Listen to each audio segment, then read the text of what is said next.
friends, welcome to Madras Samayal. இன்னைக்கு நம்ம Madras Samayalல Soan Papdi எப்படி பண்றதுன்னு பார்க்கலாம். இதுல வந்து ஒரு சில ஸ்டெப்ஸ் மட்டும் நம்ம கரெக்ட்டா ஃபாலோ பண்ணோம் அப்படினா அப்படியே கடையில வாங்குற மாதிரி சூப்பரான Soan Papdi நம்ம வீட்லயே செஞ்சிரலாம். இது பண்றதுக்கு நான் வந்து 1/2 கப் பொட்டு கடலை எடுத்துர்க்கேன். ஃபர்ஸ்ட் வந்து இத வந்து ஒரு மிக்ஸி ஜார்ல மாத்திட்டு நம்ம வந்து பவுடர் பண்ணனும். 1/2 கப் பொட்டு கடலை இத வந்து மிக்ஸில மாத்திட்டு எவ்வளவு நைஸா பவுடர் பண்ண முடியுமோ அவ்வளவு நைஸா பவுடர் பண்ணி எடுத்துர்க்கேன். கூடவே 1/2 கப் மைதா மாவு இதையும் சேர்த்துட்டு ஒரு தடவை நம்ம வந்து இந்த மாதிரி அரைச்சு வச்சிட்டோம் அப்படினா அழகா ரெண்டும் mix ஆகி வந்துரும். இப்போ இத வந்து நம்ம நெய்ல வறுக்கணும். அதுக்கு நான் இன்னைக்கு வந்து 3 டேபிள்ஸ்பூன் நெய் எடுத்துர்க்கேன். இத வந்து ஒரு panல மாத்திக்கோங்க. 3 டேபிள்ஸ்பூன் நெய் கூடவே நம்ம மிக்ஸில பவுடர் பண்ணிருக்கோம்ல அத வந்து அப்படியே உள்ள சேர்த்தலாம். இத வந்து நம்ம நல்லா பவுடர் பண்ணனால சலிக்க தேவையில்ல. ஒருவேளை கட்டியா இருக்கும் அப்படி நினைச்சீங்கனா சலிச்சுக்கோங்க. இத வந்து ஒரு 7 ல இருந்து 8 நிமிஷம் போல நம்ம வந்து மிதமான சூடுல வறுத்து வைக்கணும். இப்போ பாருங்க நல்லா இந்த மாதிரி வறுபட்டிருக்கு. இன்னும் வந்து அந்த பவுடரா தான் இருக்கு. இந்த மாதிரி தான் இருக்கணும். அப்பதான் வந்து உதிரி உதிரியா அழகா வரும். இப்போ நம்ம ஸ்டவ் ஆஃப் பண்ணிட்டு இது கூடவே நல்ல வாசனையா இருக்குிறதுக்காக 1/2 டீஸ்பூன் ஏலக்காய் தூள்.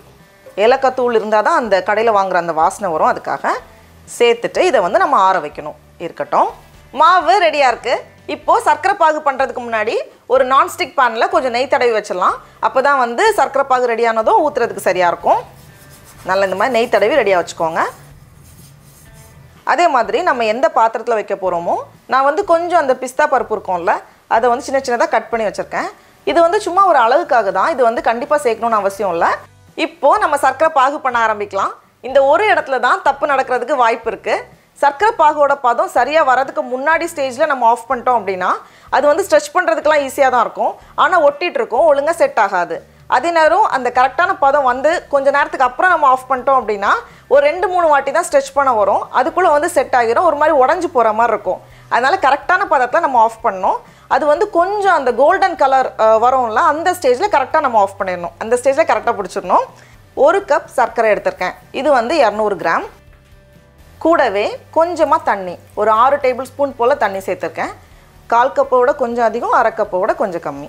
அதுக்கு அப்புறமா ஒரு 10 சொட்டு போல எலுமிச்சை பழத்தோட சாறு சேர்த்துட்டு இது வந்து அந்த கொஞ்சம் அந்த கோல்டன் கலர் வரணும். சின்னதா ஒரு கோல்டன் கலர் வரணும். நான் காமிக்கிறேன். மிதமான சூடுல வச்சா போதும். இப்போதான் வந்து கொஞ்சம் அந்த சிரப் மாதிரி வர ஆரம்பிச்சிருக்கு. நல்லா அந்த பபிள்ஸ் வந்துட்டு இருக்கு. இப்போ பார்த்தோம் அப்படினா கொஞ்சம் அந்த கோல்டன் கலர் வந்திருக்கு. தேன் கலர்னா இன்னும் கொஞ்சம் ஸ்ட்ராங்கா இருக்கும். இது அந்த கலர் இல்ல. அதுக்கு முன்னாடி ஸ்டேஜ்ல கொஞ்சம் அந்த கோல்டன் கலர் மாதிரி இருக்குல்ல நமக்கு பார்த்தா தெரியும். நம்ம வந்து ஸ்டவ் ஆஃப் பண்ணிரணும். இதுக்கு முன்னாடி ஸ்டேஜ்ல நம்ம நிப்பாட்டிர கூடாது. இதுக்கு அப்புறமும் நம்ம நிப்பாட்டிர கூடாது. இந்த மாதிரி கொஞ்சம் அந்த கோல்டன் கலர்ல நமக்கு தெரியுது. இப்போ வந்து நம்ம நெய் தடவி ரெடியா வச்சிருக்கோம்ல அதுல மாத்திரணும். இப்போ வந்து கை வைக்க முடியாது. ரொம்ப சூடா இருக்கும். அதனால ஒரு ஸ்பூன் வச்சு இந்த மாதிரி சும்மா அதை எடுத்து நம்ம வர்க் பண்ணிட்டு இருக்கலாம். நல்லா தான் இருக்கும்.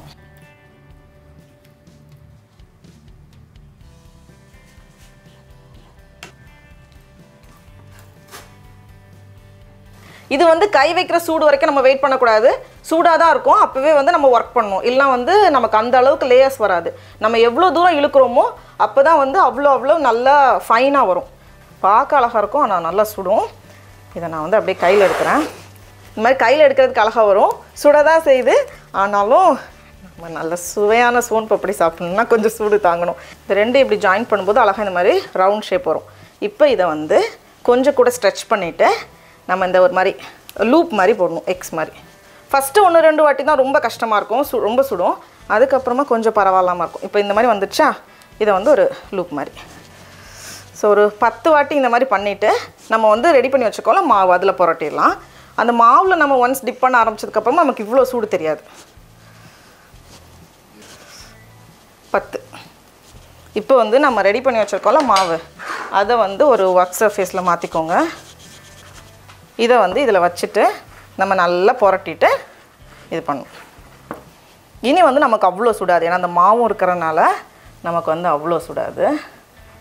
சோ இது வந்து கொஞ்சம் இடம்லாம் கொஞ்சம் தார்மாரா போகும். ஆனா அப்பப்ப வச்சா போதும். இந்த மாதிரி வச்சிட்டு இந்த இருக்குல இத வந்து அப்படியே ஒரு ட்விஸ்ட் பண்ணிட்டு இப்படி பண்ணும்போது எல்லாம் சேர்ந்து வரும். மறுபடியும் நம்ம விரிக்கணும். அது வந்து கரெக்டாக எல்லா பக்கமும் ஒரே சமமாக வர மாதிரி விரிச்சுக்கோங்க. அப்போ தான் நமக்கு வந்து நிறைய டைம் விரிக்க முடியும். இந்த இருக்குல்ல, இதை வந்து அப்படி ஒரு ட்விஸ்ட் பண்ணிவிட்டு இப்படி பண்ணும்போது எல்லாம் சேர்ந்து வரும். மறுபடியும் நம்ம விரிக்கணும். ஸோ இப்போ வந்து நமக்கு ரொம்ப ஈஸியாக தான் இருக்கும். இது வந்து ஆறுனதுக்கப்புறமா தான் கஷ்டமாக இருக்கும். அதனால தான் நம்ம வந்து சூடாக இருக்கும்போதே பண்ணுறது. போதும்னு நினச்சி விட்டுறக்கூடாது. நம்ம எவ்வளோ தூரத்துக்கு இந்த மாதிரி இழுத்துட்டு நம்ம சுற்றிட்டு மறுபடியும் இழுக்கிறோமோ அந்த அளவுக்கு வந்து நமக்கு ரொம்ப சின்ன சின்னதாக அழகாக வரும். ஸோ இதை வந்து ஃபுல்லாக இப்படி நம்ம இழுக்கிறத விட இந்த மாதிரி ஒரு கொஞ்சம் கொஞ்சமாக நம்ம இழுக்கும்போது நமக்கு வந்து ஈஸியாக இருக்கும். அங்கங்கே பிஞ்சு தொங்குறது பிரச்சனை இல்லை. ஓகே, ஸோ இந்த மாதிரி கொஞ்சம் பெருசாக இழுத்ததுக்கப்புறமா அடுத்த லேயர் இதை வந்து அப்பப்போ இந்த மாவில் வச்சு நம்ம இந்த மாதிரி இந்த மாவை வந்து மறுபடியும் இப்படி ஸ்ட்ரெச் பண்ணிகிட்டே இருக்கும். ஸோ இது வந்து நம்ம எவ்வளோ தூரம் ஸ்ட்ரெச் பண்ணுறோமோ அவ்வளோ தூரத்துக்கு வந்து நல்லா ஃபைனாக அந்த வாயில் போட்டதும் கரையும்ல அந்த மாதிரி வரும். அதுதான் வந்து ரொம்ப முக்கியம். ஸோ இந்த மாதிரி நம்ம ஸ்ட்ரெச் பண்ணிவிட்டு அப்பப்போ இந்த மாவு வந்து நம்ம பண்ணணும் உள்ள. இப்போவே வந்து கொஞ்சம் நிறைய வந்திருக்கா. இதை வந்து நம்ம இப்படி இழுத்து விடலாம். ஸோ அந்த மாவு வந்து நம்ம நடுவில் வைக்கும்போது ஒட்டாமல் வரும். நிறைய லேயர்ஸ் தெரிகிறதுக்காக. இப்போவே கொஞ்சம் இந்த த்ரெட்டு மாதிரி வந்திருக்கு. இன்னும் கொஞ்சம் கூட மாவு தேய்ச்சிட்டு இன்னும் ஒரு 2-3 வாட்டியாவது நம்ம இழுக்கணும். ஸ்ட்ரெச் பண்ண தான் நமக்கு வந்து அந்த ஃபைனாக அந்த இது வரும். ஒரு ஸ்டேஜில் நம்மளால் இழுக்கவே முடியாது அப்படிங்கிற சிச்சுவேஷனில் மட்டும்தான் நம்ம வந்து விடணும். அது வரைக்கும் நம்ம இந்த மாதிரி பண்ணணும். இதுக்கு மேலே என்னால் வந்து ஸ்ட்ரெச் பண்ண முடியல. இப்போ நம்ம பார்த்தோம் அப்படின்னா ரொம்ப மெல்லிசாக அழகாக சின்ன அந்த இது மாதிரி வந்திருக்கு. இதை வந்து நம்ம பிரித்து வைக்கணும். அது வந்து ரொம்ப முக்கியமான ஸ்டெப்பு. இந்த சேர்ந்து இருக்கும்ல அதை வந்து நம்ம பிரித்து விடணும். அப்போ தான் வந்து நமக்கு வந்து ரொம்ப லைட்டாக இருக்கும். இல்லை வந்து ரொம்ப டென்ஸாக இருக்கிற மாதிரி இருக்கும். பிரிச்சுட்டு கொஞ்சம் நம்ம வந்து இந்த மாதிரி க்ரம்பிள் பண்ணி விட்டுறலாம். அப்போ வந்து கொஞ்சம் சின்ன ஸ்ட்ராண்ட்ஸாக இருக்கும். நம்ம வந்து இதை உடச்சிட்டு அந்த மீதி இருக்கிற மாவோட மிக்ஸ் பண்ணும்போது எல்லாமே பேலன்ஸ் ஆகி ரொம்ப நல்லாயிருக்கும். அப்போ வாயில் போட்டதும் அப்படி கரைஞ்சி போகிற அந்த ஃபீலிங் இருக்கும். அதுக்காக நெய் தடவி வச்சுருக்கோம்ல அதில் வச்சிட்டோம் அப்படின்னா அழகாக வந்துடும். இதை வந்து நம்ம பீஸ் போடுறதுனால ஓகே. அப்படி இல்லைனா பெட்டி கடையிலலாம் இந்த கண்ணாடி ஜாரில் வச்சுருப்பாங்களா அது மாதிரி கூட நம்ம பண்ணலாம். நான் வந்து இதை பீஸ் போட்டு காமிக்கிறேன். இப்போ பார்த்தீங்கன்னா தெரியும் அவ்வளோ அழகாக லைட்டாக வந்திருக்கும். இது வந்து வாயில் போட்டதும் கரையோல அந்த மாதிரி இருக்கும். சின்ன பீஸாக வேணும்னா நம்ம இந்த மாதிரி கூட பண்ணி எடுத்துக்கலாம். இதுவும் நல்லாயிருக்கும். டடா, நம்மளோட சோன் பப்டி ரொம்ப சூப்பராக அழகாக தயாராகிடுச்சு. இதில் வந்து முக்கியமாக கவனிக்க வேண்டிய விஷயம் வந்து சோன் பப்டி பண்ணதுக்கப்புறமா இதை வந்து காற்று போகாத ஒரு ஏர்டைட் பாக்ஸ் எல்லாம் வந்து ஏதாவது ஒரு பிளாஸ்டிக் கவர் போட்டு நல்லா ரேப் பண்ணி வச்சுக்கோங்க. காற்று பட்டுச்சு அப்படின்னா கொஞ்சம் நமத்து போன மாதிரி ஆயிரும். அது வந்து ஒட்ட ஆரம்பிச்சிடும். அதனால் வந்து டைட்டாக சீல் பண்ணி வைக்கணும். இப்போ நம்ம டேஸ்ட் பண்ணி பார்க்கலாம்.